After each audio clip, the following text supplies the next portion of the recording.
assigned responsibility for. And none of those situations touch on the governor. Mr. Speaker, sir, it is our argument that the nearest you could come to hold the governor responsible in a fair situation is if it were to be the case that indeed the improprieties have been brought to his attention, he has been afforded an opportunity to act, and he has chosen not to act. And it is our case in this situation that the reports, the impeachment motion was hijacked by the mover of the motion even before the various ad hoc reports had properly landed at the county assembly. It will also be noted when we eventually come to the case that each of those ad hoc reports made recommendations for actions to be taken by various aspects of the county assembly. Where it touches on the CECs, it is the governor to act. Where it touches on CEOs, it is the public service, the county service board to act. And there are instances also where recommendations have been made for even EACC to act.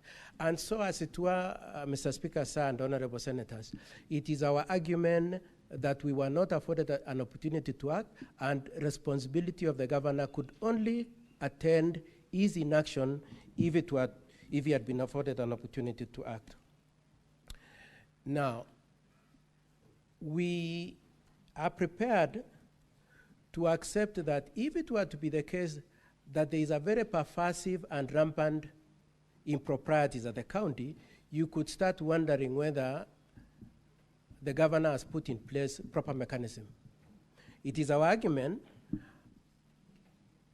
that keeping away the emotional way the issues have been put, and we are not belittling the amount that has been lost, we are not belittling the issues that have been raised, we are only saying that it is not true that it is as rampant as it has been alleged. When you critically look at both the amounts involved and the incidences in the face of the size and the turnover of Kericho County. We are not belittling it, but we are saying that these incidences have been blown completely out of proportion, and that they do not indicate in any way either complicity or inaction on the part of the governor. We would also like to indicate, and we will adduce evidence on this point, that much as the governor was taken through the process of impeachment at the county assembly and came to learn of the reports subsequently, he has already forwarded some of those aspects of those reports to EACC, and the EACC is already taking action on some of those issues. It just goes to show how proactive and interested he is in making sure there is accountability for public resources, and the extent to which the description of him as having bad behavior is very far from the truth of the situation. Now, my learned friend has also singled out a number of issues. Let me start with the retention money, because that's the one he multiple times referred to. He says in all the instances that payment was made in previous regime and then another payment was made in this regime. It brings us back to the basis and the root cause of this case. Being this argument we made at the county assembly and we'll be making here, that these allegations are rooted in the political ambition and interest of the Speaker of the County Assembly. And the basis of that, Mr. Speaker, sir, is that these allegations of retentions have been paid in the previous regime, where at the instance of this, the Speaker, the current Speaker when he was in charge of finance, and proper investigation as to whether there was previous payment and a subsequent payment in this regime, Mr. Speaker, sir, is an issue which is a witness and has an interest in. Our position is that we deny, and we were entitled to more time to look at it and address that issue, Mr. Speaker, sir.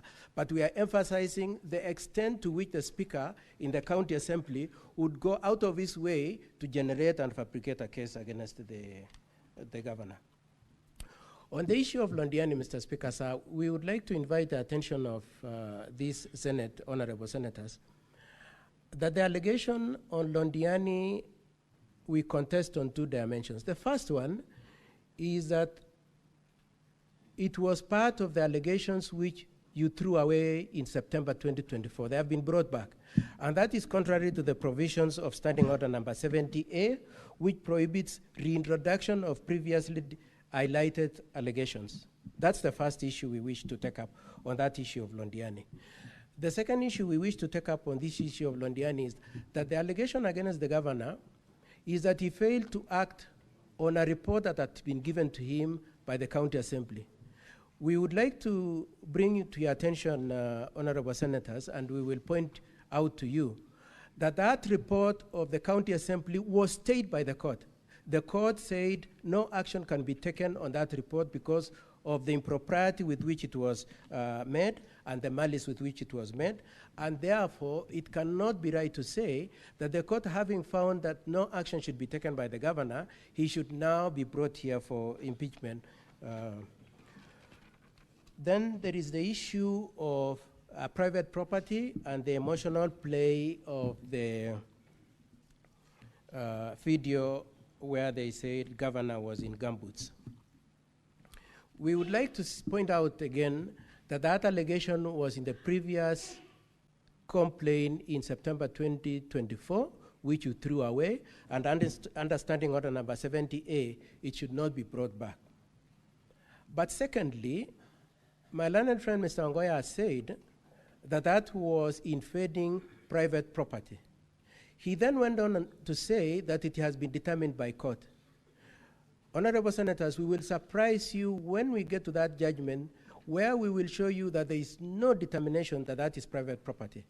It is the position of Kericho County government that indeed that property is public property and remains public property. The nearest that the court determined in that case was that there was need to have proper NEMA certifications before dumping could be done there. There was no determination that it belongs to the person who had complained. The nearest that was made was that it needs to, that the property should not have been used for dumping before certification has been issued. And for those reasons, honorable senators and Mr. Speaker, sir, we pray that in the course of this trial, we will show that this impeachment motion, number one, doesn't meet the threshold for it to stand here. Number two, that the allegations have been overstated, they have been exaggerated. And number three, that quite a number of them are not true. I would, within the time that I still have, I would like my learned friend, Mr. Wanyama, to say something. Just a minute before he sits down. I forgot to indicate, Mr. Speaker, sir, that the land in question that has been debated and so sensationally brought here, Senator Aaron Cheruiyot is not, because I don't need to discuss him here because he's the majority leader, he helped us the other day to get the title deed towards the portions of that land through Adendwale. And the lands and the process is ongoing to get the title deed of the entire parcel. And of course, the documents that will be tabled here will also be able to demonstrate that. Secondly, I would like to emphasize, Mr. Speaker, because I stand easy, I don't know my fate after this. And it will be prudent in future.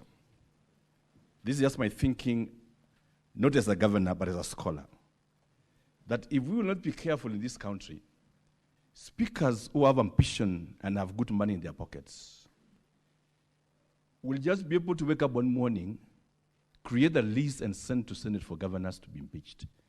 And if we will not be careful, Mr. Speaker, the lot of humility, there will be cocktails of impeachments in Senate. Some of the senators here are also aspiring to be governors.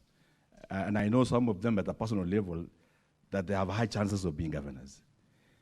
If we will trend in this direction, nobody will be safe in this country. And this constitution you are talking about today will be just a piece of paper. And that is why that constitution was very clear that to impeach a governor, you must have 2/3 of the threshold required. And that 2/3 is what will later on provide the latitude now to discuss the substance, because the substance are tied with the numbers. Lastly, Mr. Speaker, I beseech my good colleague in another circle when I was teaching in the university, and I'm still a don, Mr. Ongoya, he has kept referring to me as tit and that. In another circle in a light touch, Probably I would have been his senior because the last time I left there, I would have been his senior, and on a light touch, I would beseech of him that he doesn't refer to me again as that or this, but rather with some decorum. Thank you so much, Mr. Speaker, sir.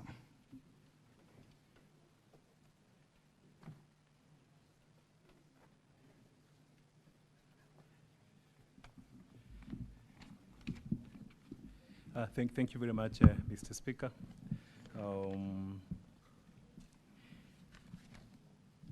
I want to ask a question, and this question responds to a video which was played by Mr. Ngoya, and where the governor was undertaken what we call self-help measures.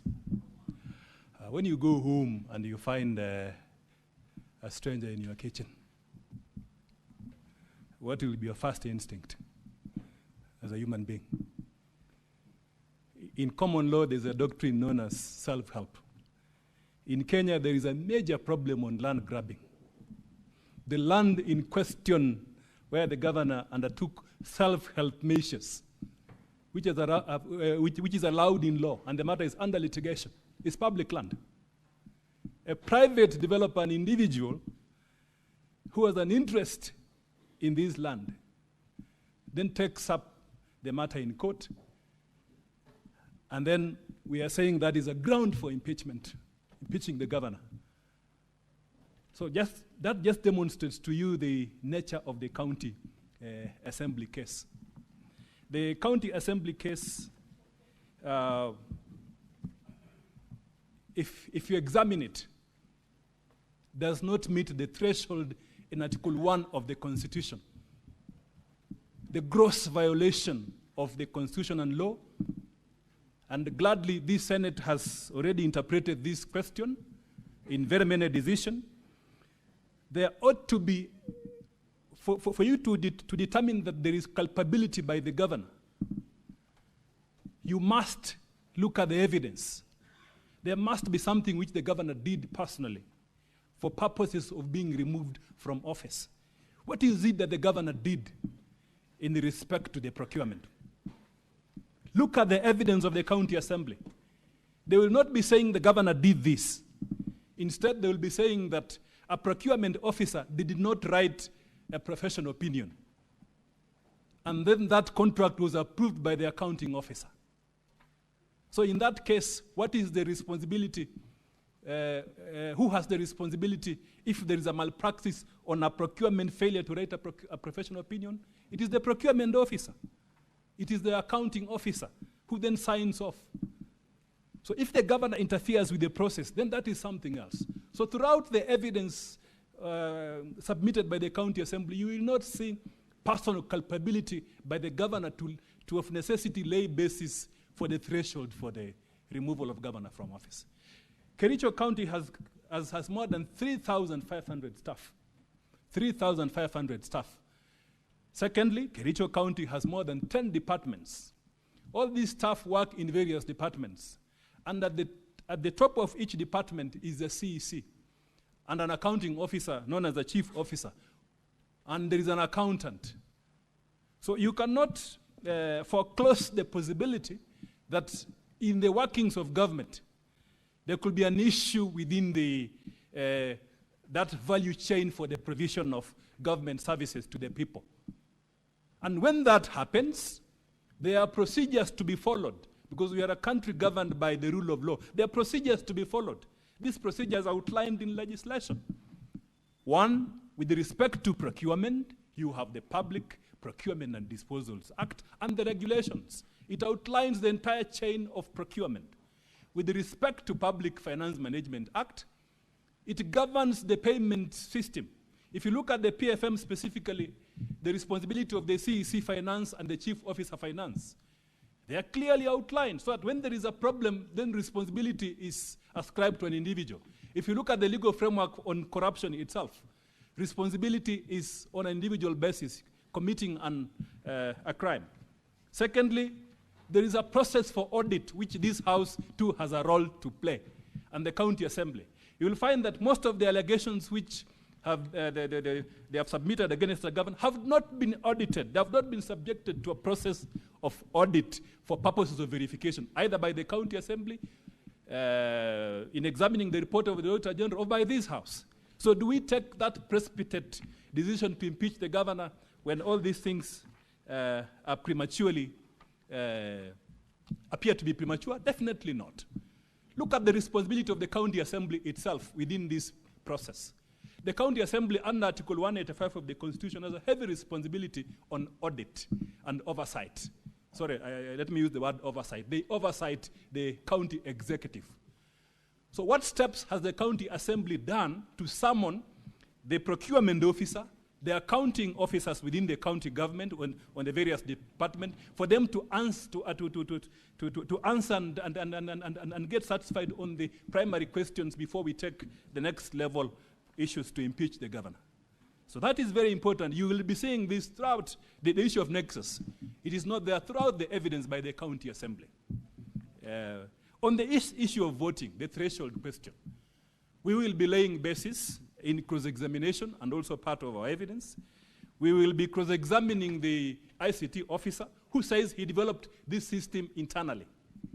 And this system was deployed for the first time in this impeachment, as I said, on a serious matter concerning the removal of governor from office, being deployed for the first time. And then we will be demonstrating to you the vulnerabilities of this system. That to access the system to vote, all you need to do is to get the IPPD system, the IPPD number of the MCA, and the password is your ID. Then you access this system, which is tied to the website. So anyone with that can access. And we will be laying evidence in terms of video, showing that the leader of majority has confessed on record, on video, showing that he voted on behalf of an MCA, who will be standing before this forum, before this House, to tell you that he never voted. Instead, the leader of majority promised some financial inducement to that MCA. The move of the motion. Financial inducement to that MCA to vote. That is evidence on the question of numbers. We will be laying evidence here that despite the logs which are before the House, there are 4 MCAs who never voted. Mr. Speaker, sir, these 4 MCAs never voted. They will be standing here to speak. And then the county assembly report says they voted. Mr. Speaker, sir, there are 18 other MCAs. 18 other MCAs who will be appearing before this House. So, Your Honor, Mr. Speaker, sir, sorry, when in totality of the totality of facts, and after we've completed the evidence, you will definitely see that the threshold of 32 members as required was not met by the county assembly, and what is before the House is a fraudulent document that was created by the Speaker to meet that number which the Speaker does not have. Thank you. We shall now move to hear the case by the County Assembly. Now, Counsel for the County Assembly, you have 5 hours. Within those 5 hours, 3 hours shall be used for witnesses to give evidence in chief and be re-examined. So out of those 5 hours, the County Assembly has 3 hours to adduce evidence and for re-examination. Out of those 5 hours, the team for the governor has 2 hours for cross-examination. Once the 5 hours are done, we will move to the case by the governor. Now it's now 4 p.m. The House will adjourn at 6:30. So you'll have 2 hours, 2.5 hours for today. And tomorrow morning, when you resume at 9, you will have the remainder to be utilized tomorrow morning. So the team from the County Assembly, may the lead counsel take to the floor so that you start by calling your first witness.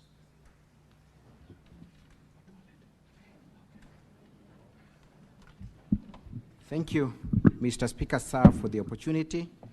For record purposes, my name is Elias Mutuma.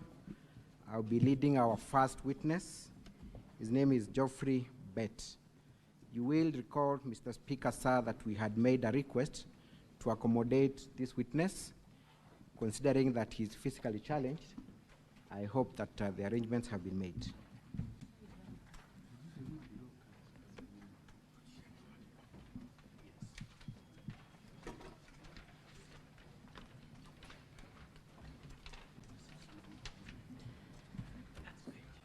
Proceed. Thank you, Madam Speaker. In terms of our documents, we shall be making a lot of references to Volume 2 of the County Assembly's documents.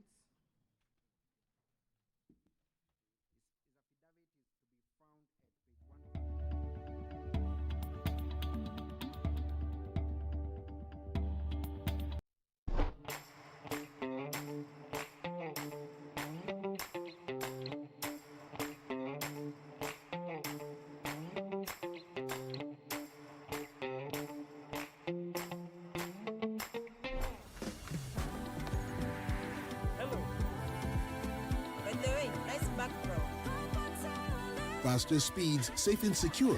Over 50 million Kenyans. One network. Safaricom. Popote ulipo.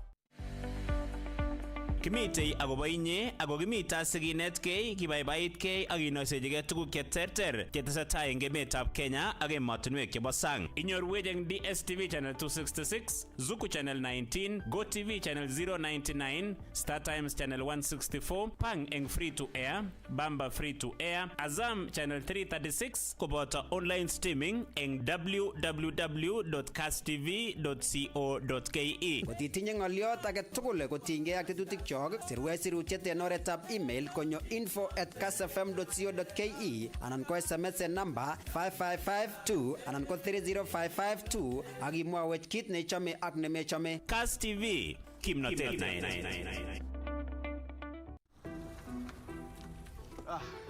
Mimi huyu. Twende? Boss, uko sawa? Niko sawa, ni vile niko na calls mingi. It's a busy day, you know. Kazi lazima ichape.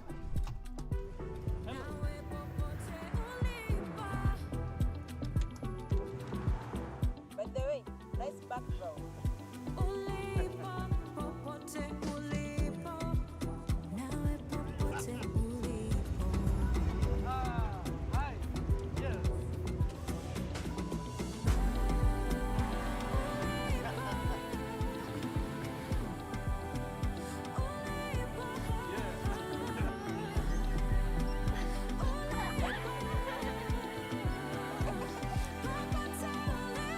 Faster speeds, better experiences. Over 50 million Kenyans. One network. Safaricom. Popote ulipo.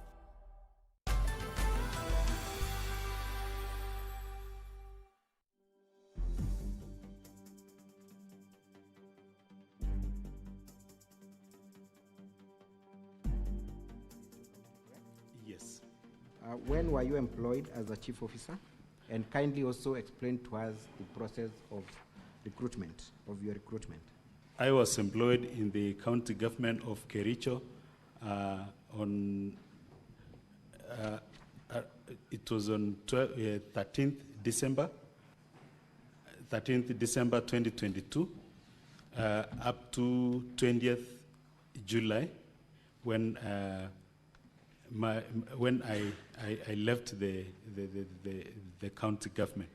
Honorable Senators, the letter of employment is contained at page 51 of volume 4A of the County Assembly's documents. Mr. Bett, I have also seen that you have sworn an affidavit that you've presented before this Senate. Confirm that that is the affidavit contained at page 103 of the Governor's volume 2. That's true. You confirm that is your affidavit? County Assembly's documents. You confirm? Yes, I confirm. Do you also stand by the averments and contents of that affidavit? Yes, I do. Thank you. I have looked at that affidavit, Mr. Bett, and you have attached a disability card. Yes, I have a physical disability. You have a physical disability. Registered under the National Council for Persons with Disability. Would you mind sharing the nature of your disability? I contracted disability at the age of 5 through polio. Thank you. And you have attached that card. Honorable Senators, that disability card is to be found at page 47 of our volume 2. Volume 4A, sorry. Mr. Bett, you have confirmed that you terminated your contract with the county government of Kericho. But before we get there, tell me about your previous engagement as a professional. Where were you working before you joined Kericho County government? Before I joined Kericho County government, I was employed in the national government, National Treasury, at the year of 2005, where I served as for about 15 years before joining before joining county government. And where was your workstation? My workstation was at Beam House, employed by the National Treasury. Beam House? As information. In which city? Beam House in Nairobi, along Arambe Street. Correct. Then it would mean that you had to relocate from Nairobi to Kericho when you got this employment, correct? Yes, after going through the rigorous exercise and competitive process, I was employed and I had to relocate my family to Kericho County, even the schooling of my children. Even the schooling of your children. Thank you. You have made an allegation against the governor, and I'm looking at paragraph 6 of your affidavit contained at page 104 of volume 2, and you have said that on several occasions the governor of Kericho County required you to send him money. Kindly expound on that. On several occasions, there was phone calls from the two PAs, and in one occasion from the governor himself. He asked me to send him some cash, which the proof is there in the Safaricom PESA statement. When you talk about his PAs, kindly give their names.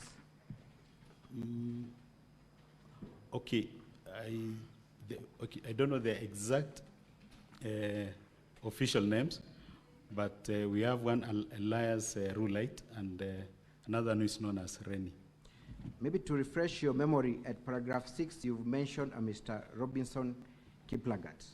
Yes. And Mr. Rennie Kipsan Ngetich. Yes. Are those the PAs you're talking about? Yes. But from the governor himself, has he directly ever asked you to send him money? And if so, where would he expect you to get that money from? He asked me on some occasion to send him money. Yes, I did. And the proof is there. And I don't know where he was expecting me to get the money from. But basically, there are several occasions that he could ask, and maybe there's several humiliatory statements that he could use if you fail to. When you talk of humiliatory statements, kindly, for the sake of the senators, what were the nature in terms of the humiliatory statements? I think it's good if we just go to the, that you cannot even afford to send this much. You, at times, that is being silly. I remember one day when it was in loudspeaker, I had put in loud audio at when my family members were there. Unexpectedly, I caught some communication from him. And even my children and wife can attest to that. They kind of, when I showed that I could not afford to, told me that that is being silly. I've given you this job, and you cannot even send this little money. So it was, it affected me. What time of the day was it when he made this request? It was around was around, approximately around 9:30. PM or AM? PM. PM, okay. Yeah. So that was family time, I presume? Yeah. Kindly take us through the different transactions where money was requested from you and you sent the governor. Honorable Senators, kindly turn with me to volume 4A at pages 55 to 67, and the first transaction is to be found at page 56. Page 56 of volume 4A of the County Assembly's documents.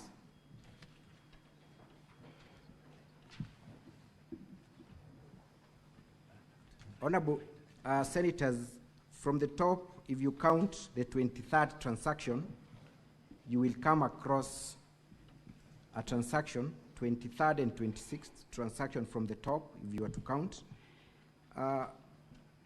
Mr. Geoffrey, tell us what time that was, what transaction was that, and why you had to send money to the number attached therein.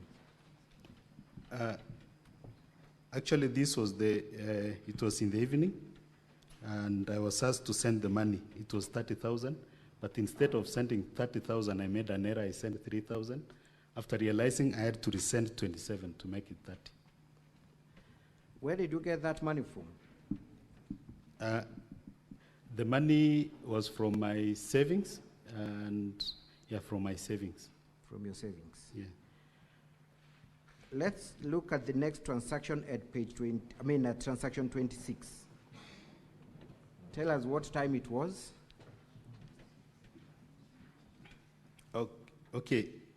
The first one was 20:08 and 24 seconds. That is at night. At night. 8:08. 8:08 at night. Mm-hmm. And then another one was 8:09 at night. To whom were you sending this money? Is it to the PAs or to the governor directly? To the governor direct. To the governor direct. Mm. Who made that request for the two transactions, the 23rd and 26th transaction? Was it the governor or the PA? The governor. The governor himself? Yes. Was the amount requested related to your work, to your normal duties? No, it was not related to my normal duties. But Mr. Geoffrey, were you under any obligation to send this money? You could have refused. Why did you have to attack your savings to give the monies to the governor?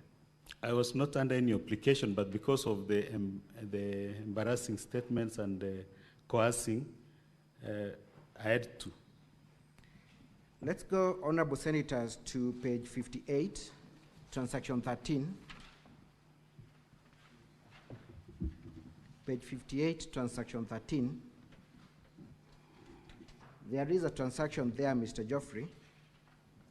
Kindly confirm what time it was, what time of the day it was. The time is 14:12. 14:12? Yes. To whom did you send the money? Not 14:12, it is 12:36, sorry. 12 a.m. or PM? Are you able to confirm? This one was PM. Okay. To whom did you send the money? And again, how much did you send? I sent it to a number that I was directed to, which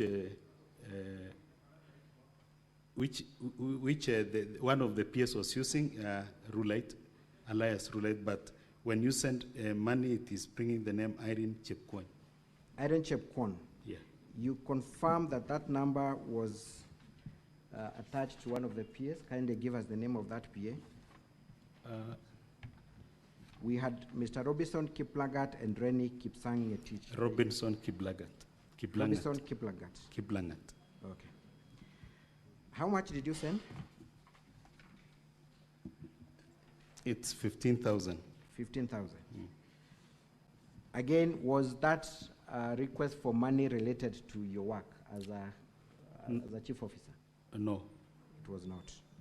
Not at all. Was it for use, for any official use by the governor, to the best of your knowledge? I'm not, but I don't think so. You do not think so. Let us go to Honorable Senators, page 59, transaction 16. Again, there's an amount sent to the same Irene Chepkwony. How much was it? It was 50,000 Kenya shillings. 50,000. What time of the day? 4:20 p.m. 4:20 p.m. Let's go to page 60, transaction 30. And I want you to pause there and tell me what you had to do to raise that money. To whom did you send the money? To Irene Chepkwony. Irene Chepkwony, the same person, Yeah, correct? same person. How much? It's 40,000. 40,000. I noted that money that you send has a remark there. What is the remark? The remark is Fuliza M-Pesa. Fuliza M-Pesa. What does that mean? Going beyond what you have in your account. So at that time, did you have enough cash to send to the governor? Actually, I did enough, but because of the pressure, I had to do that. You had to borrow to satisfy the governor's request. Thank you. Page 61, transaction 34. Again, how much did you send to the governor? 50,000. What time of the day? 5:55 p.m. 5:55 p.m. Did you have enough balance in your M-Pesa? No, I did enough. I had to Fuliza as well. Page 62, transaction 27.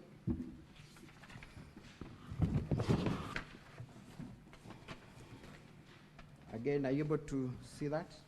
Yes. To whom did you send the money? What time of the day and how much? To one of the PS Irene, alias Irene Chepkwony. It was at 5:06 p.m. 5:06 p.m. Let's go to page 64, transaction 6. Page 64, transaction 6. To whom did you send the money and what time of the day, how much? I sent 40,000 to Ngetich Kipsang. Who is Ngetich Kipsang? One of the PS to the governor. Was that request made by the governor or the PA? By the governor, and then you are directed on the number that you're supposed to send to. Thank you. Page 65. Sorry, page 67, transaction 23.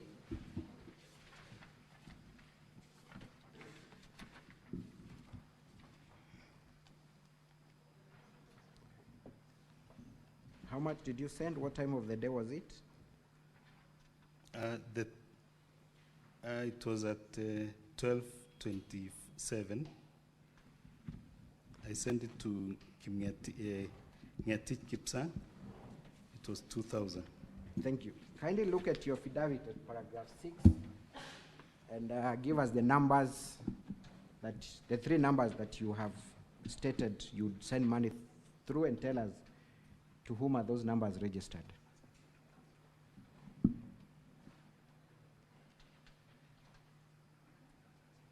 At paragraph 6 of the volume 2. The first number that I sent the money to was 0705 81 0004. And to whom is that number registered?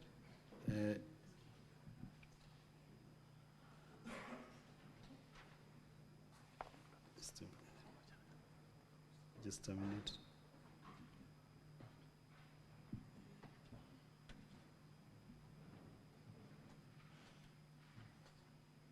That is His Excellency the Governor, Dr. Eric Mutai. The second number? The second number is Robinson Kiblangat. Give us the number for record purposes. 0706 579 476. The third number?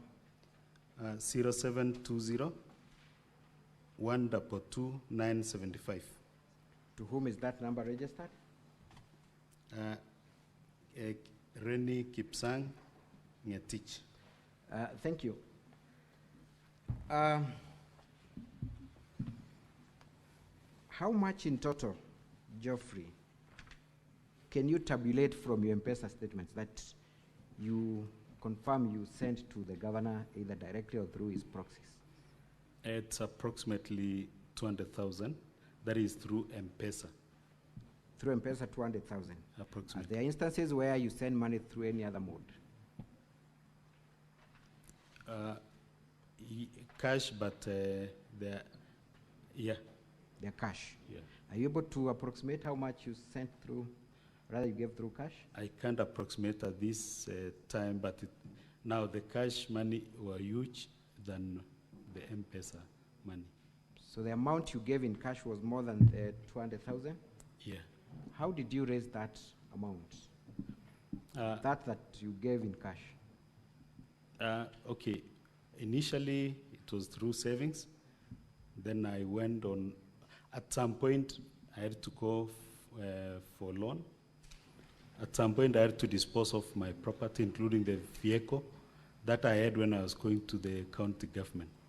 You sold your motor vehicle to give proceeds to the governor?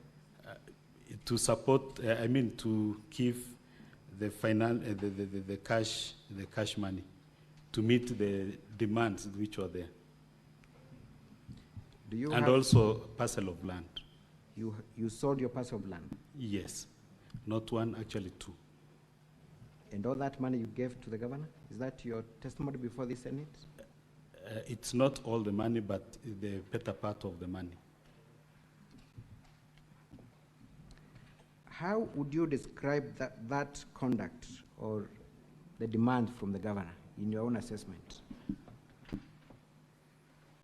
think that is unexpected from a leader of that caliber, and also it's inhuman, especially after maybe from the savings that you are to use for your personal gains, but you end up maybe using it for other for other things, Thank you, Geoffrey. Let's move on to the next issue. You have, and I want to refer you straight to paragraph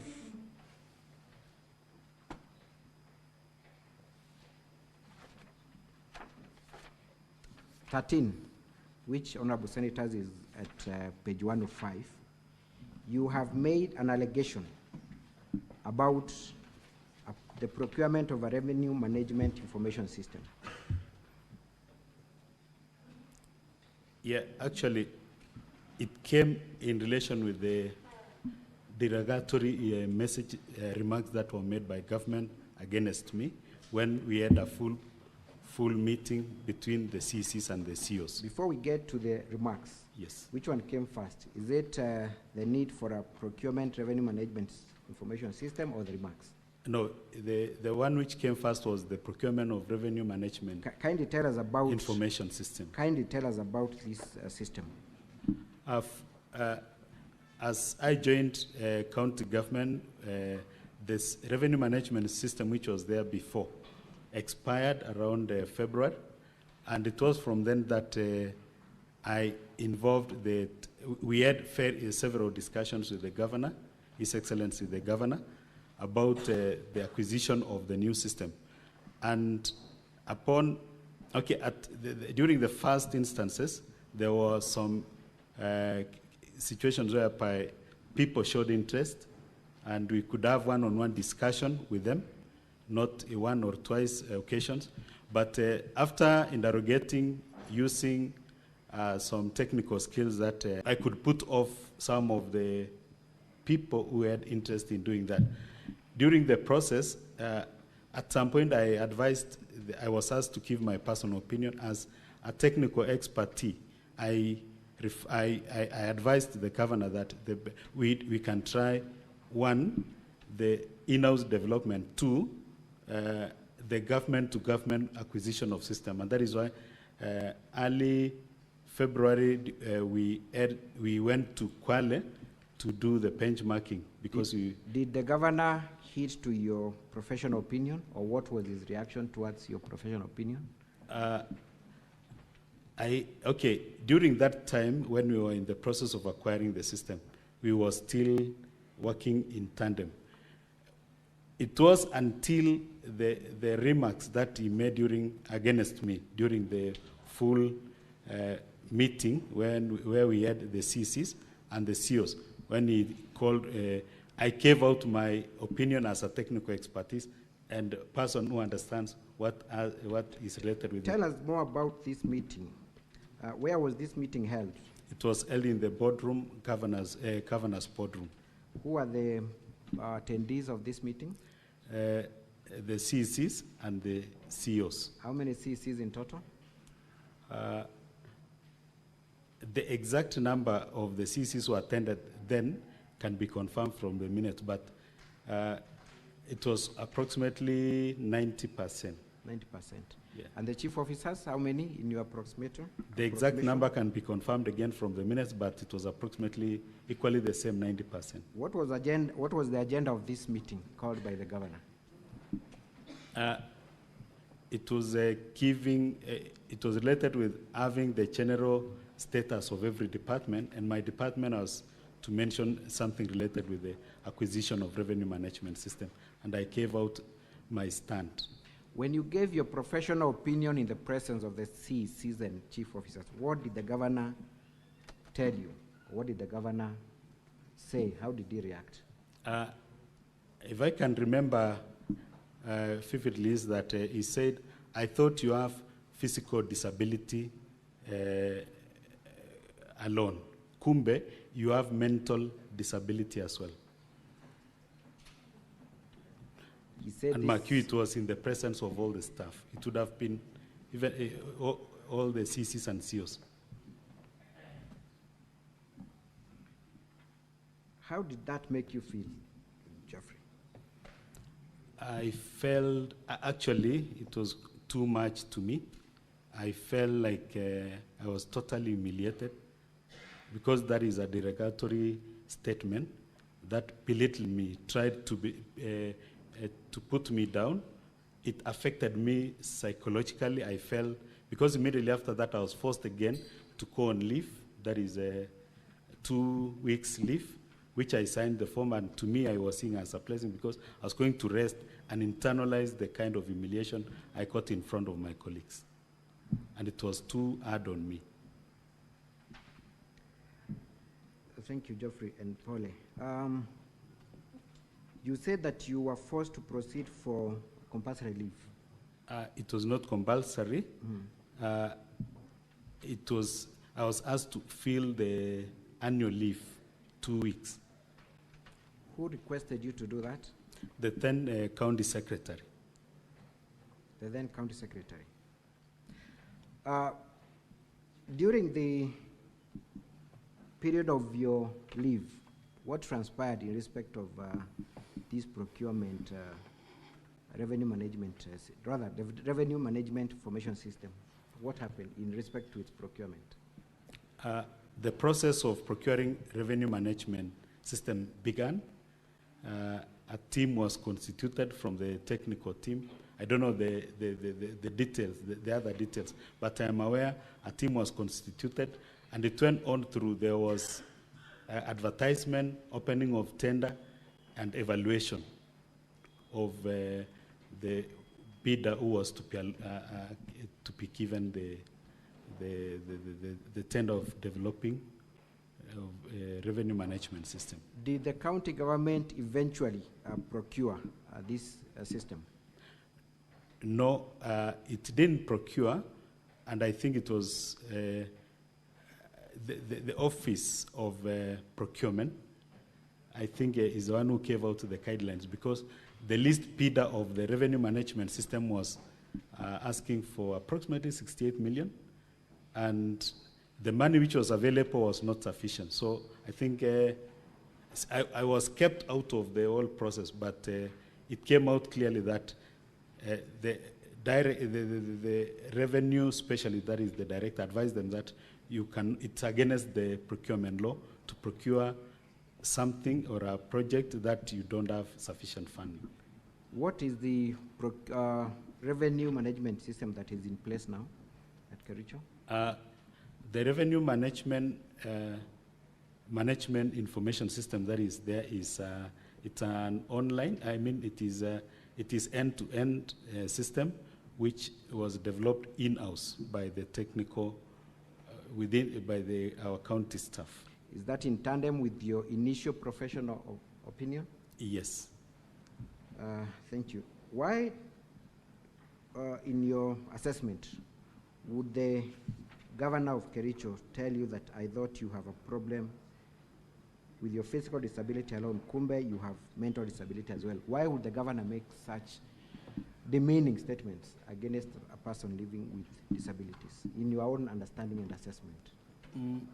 I might not be as, okay, I can relate the forceful directive to go on leave and trying to procure the revenue management system, and because it was immediately after the derogatory remarks.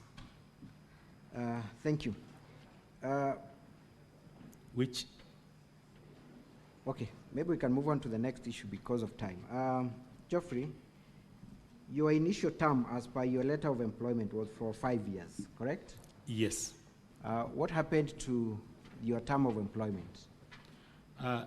Initially, it was 5 years, but down the line, early this year, we were asked to sign. We were asked to sign a performance contract of 3 years. When you said we were required to do that, who requested? Who made that request? His Excellency, the Governor. You have also alluded to, and did you eventually then sign a performance contract reviewing your employment term to 3 years? Yes. After that,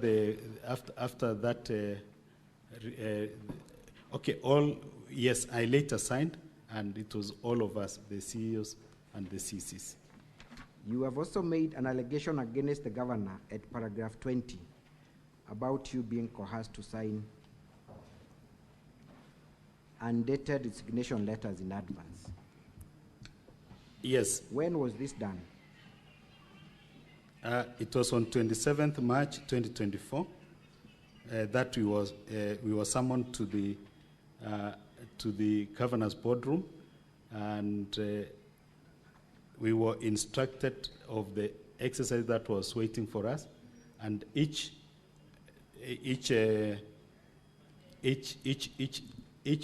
CC, it was a pairing of CC and CO. We were to appear in the office of His Excellency the Governor, and we were coerced to sign a resignation letter in front of His Excellency the Governor and the then County Secretary. Why would the Governor make you sign an undated resignation letter? We were forced to sign. I don't know the intention, but it was so clear that so that in the event that you fail to adhere to the demands or maybe his wishes, maybe you could just sign. Because at that time, you've been forced to sign the resignation, but the date was left blank. Thank you. Eventually, you terminated your contract with the county government of Kericho. What were the reasons for you terminating the contract prematurely? Towards the end of this last financial year, I was frequently coerced by the then again county secretary, that is Kirui Kipiegon. The first day he told me that there is the communication that I've been given by His Excellency is that you terminate the contract before the end of last financial year. At some point, I told him that it's not on what basis, because one, I've not been summoned on any disciplinary issues. Two, to the best of my knowledge, I was delivering my mandate as in relation with the ICT-related issues, because not even one day were our Data Act, neither our systems will act. Because to me, I was not ready to. Later, there was consistent persuasion, finally to even a level when Kibiegon came up to, he called me, we met at the shopping center around my place. Later, he dropped me at home. I felt that was too much intimidation. At some point, I told him, I thought you have the legal background and you know what it means, whatever. But later, we were asked, we were three, the CEOs. We were asked to meet His Excellency the Governor one morning at a venue, ITC, Kericho. The three of us, the two never showed up. I showed up. I met His Excellency the Governor, Kirui Kibiegon Leonard, and the former MP Bureti, who is the current economic advisor to the governor. That is Elias Chaman Buch. Thank you. So the harassment that led to you terminating the contract, can you directly attribute it to the governor, or it was through other people? I can fully attribute it to the governor because himself, the governor, told me that when somebody is no longer interested in working with you, you have to pack and go. So I felt like it was a splash on my face because I didn't come based on the physical appearance. I came through the competitive process. And also, these are the things that I was, Section 16 of the PWD Act 2025, which is talking about persons with a disability have the right to humanity and the right to dignity. And in that dignity, it deserves respect and protection. So I didn't see that because during the process of 3 years, it was a dark season to me. And also, I was seeing as this happened to me, but I'm sure that there are several other persons with disability who are suffering the same silently. So that is why it's good to speak it out. And I remember at some point I told the then County Secretary that the day I'll tell His Excellency, I'll get ill. Because it was too much for me. And I just think of what about those other persons with disability who have been going through the same humiliation, derogatory statements against the Constitution of Kenya, Article 54. Thank you. So is this part of a healing process for you? Do you feel that it's the beginning of a healing process? After mentioning this, I think it's part of my healing process. Thank you. And only that, yes, I know it is a bitter truth, but maybe I'll request the Senate for the protection. I know I've spoken it plainly from my heart without any other ill motive. Thank you, Geoffrey. To me and both my family. Thank you, Geoffrey, so much for your testimony, and my apologies on behalf of the people of Kenya for what you went through. That is all for this witness, Madam Speaker, sir. Madam Speaker, sorry, I'm used to Mr. Speaker, sir. Thank you. Thank you. Council for County Assembly, your time left is 2 hours and 21 minutes. It's displayed there. I think we can now move on to Council for Governor for cross-examination. Thank you very much.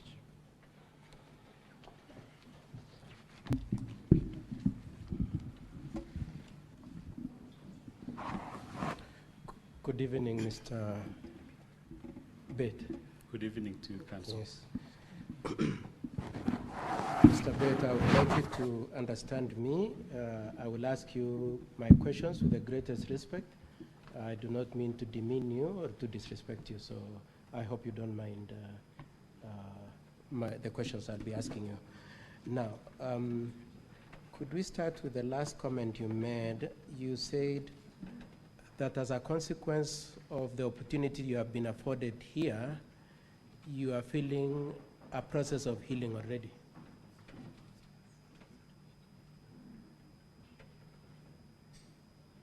You didn't hear my question, or you are opposed to answering the question? No, I'm digesting what you do you want me to repeat? kindly. Okay. So, my learned friend asked you whether as a result of having come here and said your bit, you have started a healing journey. And my recollection is that you said, yes, I have started healing. Healing is a continuous process. Yes. So it is part of the healing process.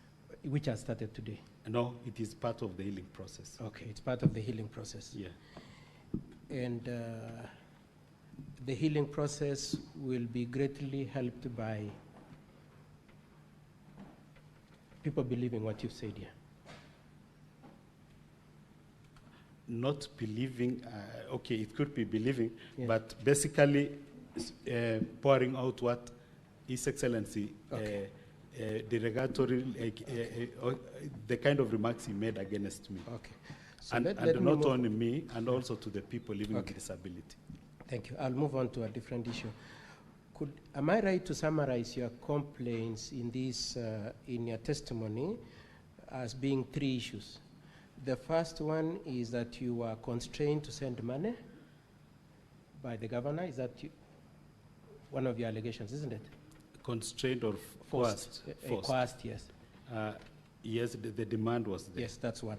The second one is that you were asked to divert public money. Did you say that? No. No issue of diverting public money. Yes. Okay. So the second one then is a question of being belittled. It is it's not only that belittling. Yes. It is a constitutional requirement that you should not call names. Yes. To the persons living with disability. Yes. That are leading to demeaning. Yes. Derogatory remarks and Yes. also belittling them. Okay. Okay. And so one of your complaints is that you have been belittled. Now, Especially on the side of yes. Kumbe, you are mentally, and I've never been to any mental assessment whatsoever. Okay. The only assessment that I've appeared before is the physical assessment. So I don't know what the governor. Okay, got let me that just ask you, analysis even from. I intended to come to that later on, but let me just ask you at this point. You said that the governor made those comments. You've very specifically quoted them at paragraph